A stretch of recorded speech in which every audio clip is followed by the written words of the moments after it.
सरकार से मैं अनुरोध करता हूं कि अतिशीघ्र नोटिफिकेशन जारी करे, नहीं तो हम लोग अनशन को उग्र कर सकते हैं। हाय नमस्कार, आप देख रहे हैं यूएफ न्यूज़ और मैं भी पटना के गर्दनी बाग में हूं और यहां पर सीटेट और बीटेट की अभ्यर्थी मौजूद हैं और इन लोग मांग कर रहे हैं और अनिश्चितकाल हड़ताल पे बैठे हुए हैं। इन लोग का मांग है कि सरकार जितना जल्द हो सके नोटिफिकेशन जारी करे और इन लोग को टीचर में बहाल किया जाए। अभी मैं अभ्यर्थी लोगों से बात किया था और उन सब का क्या मांग है। सर, हम लोग को प्राथमिक विज्ञप्ति की मांग है सर 12568 है ना।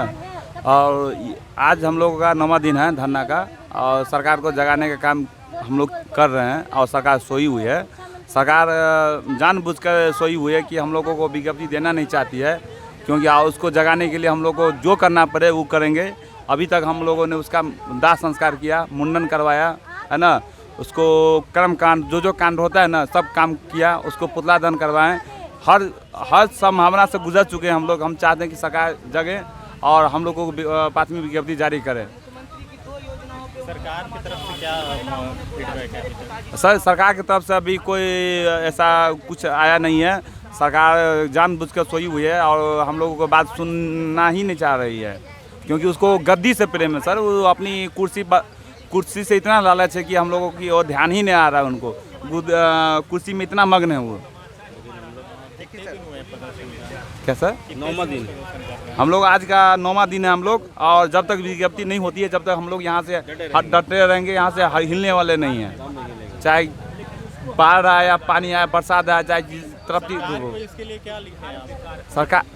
सरकार को समझना चाहिए कि यहाँ पे सरकार का सबसे पहला बात है कि बिहार में शिक्षा, सरकार बोल रही है कि बिहार में शिक्षा विकसित हो रही है और हम लोग बेटी पढ़ाओ बेटी बचाओ का योजना दे रहे हैं। लेकिन आज देखिए, आज लोग मेरे सामने हम लोग जो महाबहन है, मतलब कि जो साथी है, आज यहाँ पे घर द्वार छोड़ के कई जिलों से 29 जिलों से यहाँ पे आए हुए हैं और कई मुश्किल दौरे से, जैसे बीएड हो गया, सीटेट हुआ, क्वालिफाई है। आज हम लोगों को स्कूल में होना चाहिए। आज हम लोग ज़मीनी स्तर पर यहाँ गुजरे हुए हैं और इतनी कड़ती दूर पर रोड पर बैठे हुए हैं। आज हम लोग को स्कूल में होना चाहिए। सरकार ये समझ नहीं रही और 3 साल से हम लोगों को अटकलें दी जा रही कि आज देंगे कल देंगे, आज देंगे कल देंगे, लेकिन आश्वासन वही आश्वासन दे रही है। और अभी तक ऐसा कोई महीने में सही तरीके से ऐसा कुछ नहीं दे पा रही है। सर, विकास पुरुष हैं नीतीश कुमार जी, विकास पुरुष तो हैं, लेकिन शिक्षा विभाग के लिए बहुत ही खतरनाक है। जो शिक्षा का हालात हो चुका है बिहार में, वो देखने के लायक भी नहीं है। बच्चे दर दर भटक रहे हैं कि वो एजुकेशन देने वाले नहीं उनको। सरकार से मैं अनुरोध करता हूं कि अतिशीघ्र नोटिफिकेशन जारी करे, नहीं तो हम लोग अनशन को उग्र कर सकते हैं। इसका जिम्मेदारी हम लोग नहीं लेंगे, इसकी जिम्मेदार खुद सरकार होगी। मैं सरकार और शिक्षा मंत्री से अनुरोध करता हूं कि हमारी ये क्या गलती है कि हम लोग को 3 साल से बैठाया गया है। हमने क्या गलती कर रखा है? मैंने 2016 में सीटेट पास किया हूँ, अभी तक मुझे नौकरी नहीं मिली है। ये सरकार इसका जिम्मेदार है ना, कि हम जिम्मेदार हैं? बच्चे का शिक्षा खराब हो रही है, किसका जिम्मेदार कौन है? सरकार है ना। तो सरकार को सोचना चाहिए। मैं एक शेर पेश अर्ज करता हूँ कि क्या करूँ साहब कोई पूछता नहीं, क्या करूँ साहब कोई पूछता नहीं, बेरोजगारी कर दर्द कोई पूछता नहीं, बेरोजगारी कर दर्द कोई पूछता नहीं। माँ बाप तो छोड़िए पत्नी बेटे का बोझ हूँ, माँ बाप तो छोड़िए पत्नी बेटे का बोझ हूँ। नौकरी दे दो सरकार, मैं बेरोजगार हूँ, नौकरी दे दो सरकार, मैं बेरोजगार हूँ। ये 7वें चरण की प्राथमिक विज्ञप्ति को लेकर के अनिश्चितकालीन आंदोलन चल रहा है, जो 7 तारीख से विगत 7 तारीख से चल रही है सर। आज हम लोग का आंदोलन का 9वां दिन है और सरकार अभी तक कोई हम लोगों को ठोस जो है लिखित तौर पे विज्ञप्ति को लेकर के कोई पहल नहीं किया है सर। और ये हमारा आंदोलन अनवरत चलता रहेगा। आने वाले समय में अगर सरकार 7वें चरण की प्राथमिक विज्ञप्ति ऑनलाइन, डोमिसाइल और सेंट्रलाइज तरीके से जारी नहीं करती है तो सर हम लोग आत्मदाह करने के लिए मजबूर रहेंगे। अगर आत्मदाह करने के लिए मजबूर हो जाएंगे तो इनके लिए सरकार स्वयं जिम्मेदार होगी। सरकार को आप अभी तक कितने प्रतिमंडल आपके प्रतिनिधि मिले हैं वहाँ सरकार से? सर, हमें लगता है कि हमारे जो मस्तिष्क से जितना बाल है मस्तिष्क में, उससे ज़्यादा बार हम लोग सचिवालय दौरा कर चुके हैं, शिष्टमंडल जा चुके हैं वहाँ पर, लेकिन आश्वासन मिलता, आश्वासन, जवाब नहीं, आश्वासन। और ये विगत 3 वर्षों से सिर्फ आश्वासन मिलता है और कुछ नहीं मिलता है। आंदोलन करते हैं, आश्वासन का लॉलीपॉप दे करके सर हम लोगों को उठा दिया जाता है, लेकिन हम लोग को विज्ञप्ति नहीं मिल रही है सर। लेकिन इस बार हम लोगों ने ठाना है और विज्ञप्ति लेके जाना है। अगर सरकार इसमें कोई उचित पहल नहीं उठाती है, आत्मदाह करेंगे, अंतिम यही है सर। ऐसे भी सर हम लोग मर रहे हैं बेरोजगारी से, और ऐसे भी ऊपर चले जाएंगे स्वसमय, ठीक रहेगा सर। अगर विज्ञप्ति नहीं जारी करती है तो हम लोग आत्मदाह करने के लिए मजबूर होंगे सर। ऐसे भी हम लोग घुटन की ज़िंदगी जी रहे हैं सर, घुट घुट के हम लोग जी रहे हैं सर। क्या गुनाह किए हम लोग? यही गुनाह किए हैं, बीएड सीटेट और डीएलएड किए हैं सर, यही ना हम लोग गुनाह किए हैं। अगर सरकार की नज़र में ये गुनाह है तो हाँ मैं गुनहगार हूँ सर। और सर हम सरकार के यही कहना चाहेंगे सर, यही रिक्वेस्ट है मेरा कि 7वीं चरण प्राथमिक विज्ञप्ति अविलंब जारी हो, और हम लोग को जो सरकार बार बार जो अतिशीघ्र और शीघ्र जारी करने का जो बोलते हैं, लेकिन सिर्फ आश्वासन है, बरगलाया जाता है ज़्यादा, लेकिन आज तक इस पर कोई अच्छा कार्य नहीं किया गया है सरकार की ओर से। और हम लोग 9 दिन से लगातार अनिश्चितकालीन आंदोलन कर रहे हैं, लेकिन सरकार का अभी तक कोई डेलीगेशन टीम हम लोग से मिलने नहीं आया है। इस बार हम लोग या तो 7वीं चरण प्राथमिक विज्ञप्ति देगी, या नहीं तो आत्मदाह करके हम लोग यहाँ से अपना आत्महत्या कर लेंगे। आप लोग मिले हैं? नहीं सर, हम लोग को मिलने नहीं दिया जा रहा है। जाने का वहाँ से दंडाधिकारी के द्वारा हम लोग को रोक दिया जाता है। तो यही सब है सर।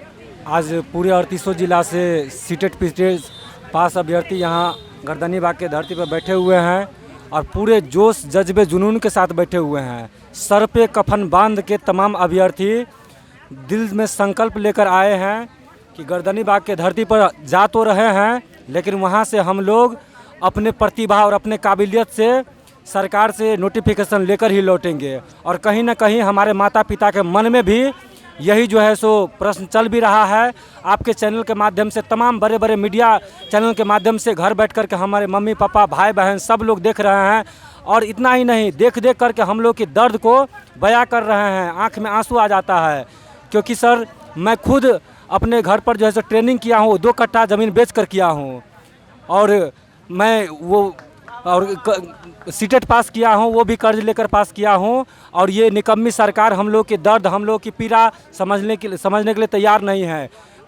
कल नहीं, हम लोग जो है सो 7 दिनों से यहाँ 7 तारीख से बैठे हुए हैं, और प्रतिदिन नए तरीके से हम लोग सरकार को ध्यान आकर्षण करवा रहे हैं, लेकिन सरकार कुछ बोलने के लिए तैयार नहीं है, कुछ कहने के लिए तैयार नहीं है। कई बार शिक्षा विभाग में जाकर के हम लोग ज्ञापन दिए हैं, शिक्षा मंत्री के पास जाकर के हम लोग अपनी बातों को रखे हैं, लेकिन शिक्षा मंत्री सिर्फ यही कहते हैं कि शीघ्र करेंगे, अतिशीघ्र करेंगे। हमें पता नहीं है, हम तमाम अभ्यर्थियों के द्वारा ये कहा जा रहा है कि शिक्षा मंत्री के कैलेंडर में यह शीघ्र और अतिशीघ्र कितने महीने का होता है, कितने साल का होता है, पता नहीं चल रहा है कि इनका जो है सो शीघ्र अतिशीघ्र कब पूरेगा, कब हम लोग का जो है सो भविष्य का तकदीर खुलेगा। मैं यही जो है सो अंतिम में माननीय शिक्षा मंत्री और राज सिंहासन में बैठे हुए आदरणीय नीतीश कुमार जी, उनसे मैं आग्रह करना चाहूँगा कि जल्द से जल्द हम लोग की फरियाद को सुनिए, हम लोग की पुकार को सुनिए, और 7वीं चरण की प्राथमिक 1 to 8 की नोटिफिकेशन जारी कीजिए, ताकि हम लोग के दिल में जो तमन्ना है, जो उम्मीद है, जो हमारे घर में माता पिता दिल में। यूएफ न्यूज़ के सभी श्रोताओं को मेरे तरफ से धन्यवाद है, आपको भी धन्यवाद हो, मेरे युवाओं का आवाज़ बनने के लिए आपका भी धन्यवाद है। आज आंदोलन का 9वां दिन है, और आंदोलन सफलतापूर्वक पूरे गांधीवादी विचारधारा के साथ चल रहा है। और सरकार से हम आग्रह करेंगे, अगर हमको पता है सरकार को हमारी धरना के बारे में पूर्णतः पता है, लेकिन वो उस पर कुछ भी पहल नहीं कर पा रही है। उनसे अनुरोध होगा कि एक बार हमारे बारे में सोचिए, आखिर हम क्यों बैठे हुए हैं। जनता की चुनी हुई सरकार आप हैं, हम कोई गलत मांग को लेकर नहीं बैठे हुए हैं। हमारी मांग जायज़ है, और आपके द्वारा पूर्व में बताया गया था कि 6ठे चरण की समाप्ति के उपरांत ही 7वीं चरण का नोटिफिकेशन दिया जाएगा। इसीलिए मैं आपसे मांग करता हूं, आपके चैनल के माध्यम से, शिक्षा मंत्री जी से और विभाग के बड़े अधिकारी से भी, कि आप हमारी बातों को समझिए, हमारी पीड़ाओं को समझिए। उम्र का समय भी पार हो रहा है और बेरोजगारी का आलम है, इसलिए आपसे आग्रह होगा कि आप जल्द से जल्द नोटिफिकेशन लिखित रूप से, एक प्रेस कॉन्फ्रेंस हो जिसमें शिक्षा विभाग के सभी मुख्य सचिव हों, डायरेक्टर हों, प्राइमरी डायरेक्टर हों और सभी माध्यमिक डायरेक्टर हों, सभी मिलकर एक निर्णय लीजिए। और हमें पता है कि हर जगह से रिक्ति आ चुकी है। 2 दिन में एक जब विधानसभा और MP का सीट जब रिक्त होता है, जब 6 महीने के भीतर भरा जाता है, लेकिन आपका जो सेवक है, आपका जो कर्मचारी है, राज्य का कर्मचारी जो कि आपको जनता के लिए चुना जाता है, उसके इसी पर आपका राज टिका हुआ। कहा जाता है कि शिक्षा किसी राज्य का, किसी देश का रीढ़ का हड्डी है। अगर आपको वो मजबूत होगा तभी आपका समाज और आपका राज्य विकास करेगा। इसलिए हम समझते हैं कि आप शिक्षित हैं, हमको लगता है शिक्षा मंत्री भी शिक्षित हैं और मुख्यमंत्री भी शिक्षित हैं और विभाग के सभी अधिकारी शिक्षित हैं, लेकिन आखिर क्या समस्या है, क्या परेशानी है जो आप नोटिफिकेशन नहीं दे पा रहे हैं। इसलिए मैं फिर से आपसे आग्रह करूंगा कि हम सबको ज़्यादा हमारी सीमाओं को मत लांघिए। हम आपसे फिर आग्रह कर रहे हैं कि जल्द से जल्द नोटिफिकेशन जारी कर दीजिए। आखिर कब तक हम पटना के इस धरती पर अपने भूखे प्यासे तड़पते रहेंगे। आज 9वां दिन है, लेकिन आपसे फिर आग्रह करेंगे, एक बार हमारी बातों को समझिए। और मैं उन सभी अभ्यर्थियों को जो घर में हैं उनसे भी आग्रह करूंगा कि आप सोए नहीं, आपके अधिकार की बात है, आपकी संख्या बल ही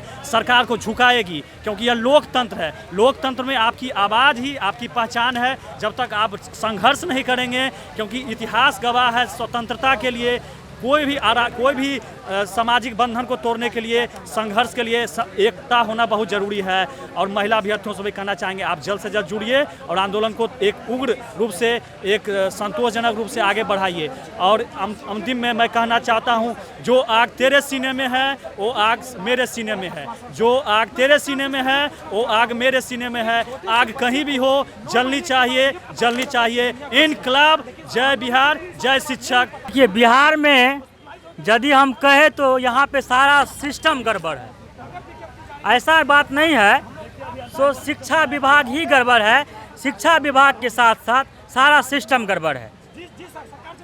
सरकार को देख रहे हैं, ये दारू, बस दारू पे ध्यान है। दारू शराबबंदी कानून लागू करो और शराबबंदी पे दिन रात क्या कहते हैं वो ड्रोन कैमरा के माध्यम से, शिक्षक के माध्यम से, इसके माध्यम से, उसके माध्यम से शराब पे नज़र रखा जा रहा है, क्योंकि उसके माइंड में बस ये है कि ओनली फॉर शराब से ही हमारा समाज बिगड़ता है। लेकिन उसके दिमाग में ये नहीं है, यदि हमारे समाज का बच्चा अशिक्षित रह जाए, अनपढ़ रह जाए, तो इससे भी हमारे समाज पे प्रभाव पड़ेगा। ये उसके माइंड में कभी नहीं आता है।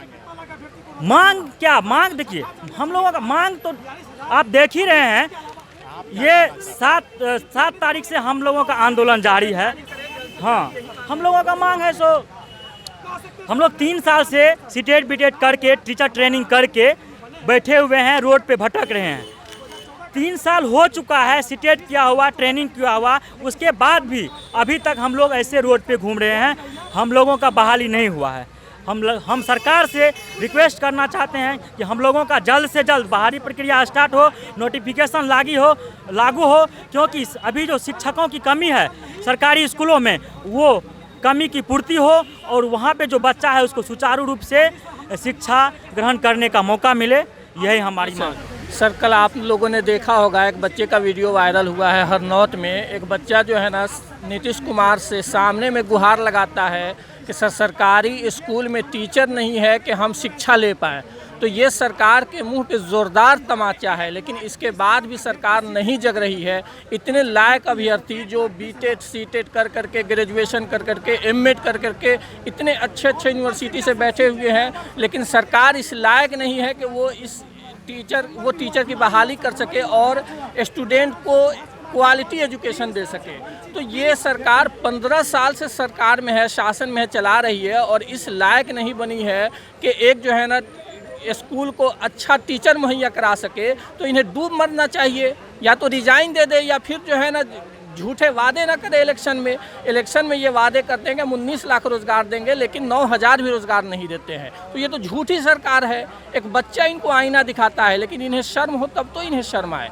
तो सर क्या करेंगे आप लोग अगर कोई प्रतिमंडल आपको नहीं मिलती है सरकार की? सर, ये तो अनिश्चितकालीन धरना है ही। इसके अलावा हम लोग मिलने का काम करेंगे। अगर नहीं मिलेंगे तो हम पूरे सिटी में मार्च करेंगे, लोगों को जागरूक करेंगे कि ये सरकार कितनी निकम्मी है। एक देश का भविष्य, एक प्रदेश का भविष्य उसके स्टूडेंट पे टिका होता है, उसके बच्चों पे टिका होता है। और जो सरकार अपने बच्चों के प्रति ही सजग ना हो, तो वैसे सरकार को तो धक्के मार करके बाहर करनी चाहिए। हम लोगों को जागरूक करेंगे, आंदोलन करेंगे, जो भी हो सकेगा हम स्टूडेंट से हम वो करेंगे, लेकिन इस सरकार को उसकी औकात बताएंगे।